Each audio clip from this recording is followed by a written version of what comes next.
ay nais ko muna magpasalamat kay ating Secretary Hans Leo Macdac sa kanyang pong pag-imbita sa atin dito. Maraming salamat po, sir. At ganoon din po kay Administrator PY Kaunan. Admin PY daw po siya, Admin PY. At kay Consul General Romulo Victor M. Israel Jr., ang ating pong mga USEC, mga ASEC, ang ating mga Chief Attorney, Public Office Attorney Persida Acosta, at ang ating pong mga opisyal, mga kawani, mula po sa DMW, ang OWA, MWO Hong Kong, at iba't ibang ahensya po ng gobyerno nandito.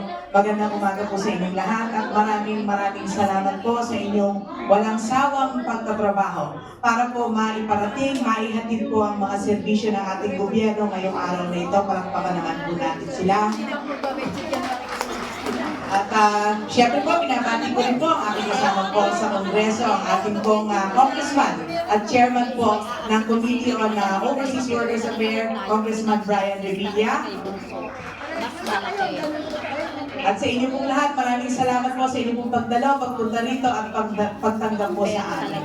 Isa pong karangalan po na ako po ay makadalo dito. Salamat po ulit sa inyong imbitasyon at masaya po ako na ako po ay nakarating dito sa napakahalagang programa na ito. Naniniwala po ang Trabaho Party List na ang bawat manggagawang Pilipino po saan man sa mundo ay nararapat sa proteksyon, suporta at dignidad sa kanilang trabaho. Kaya naman po ako po ay nagpunta rito para po personal na magbigay ng suporta po sa inyo at sa napakagandang programa po ito ng ating mahal na Pangulong Ferdinand Bongbong Marcos Jr. At kung saan po, direkta po na binababa po at hinahatid sa inyo sa ating mga OFW ang mga serbisyo po ng gobyerno saan man po sa mundo. Kami po, nakikita po namin ang inyong pagpupursigin, ang inyong sakripisyo.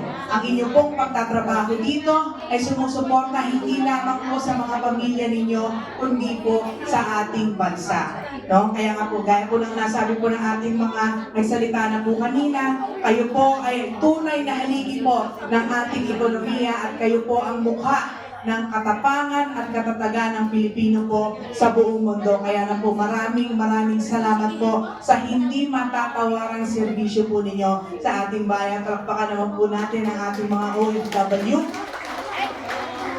Makakaasa po kayo sa patuloy na suporta po ng Kongreso sa pagsasagawa po ng mga batas para po sa kapakanan ng mga OFW. Kamakailan lang po, gaya po ng nabanggit ni Admin PY at ni Kong Brian, ay naipasa na po ng Kamara ng House of Representatives ang General Appropriations Bill kung saan mas tinaasan pa po ang budget ng DMW kasama po ang OWA.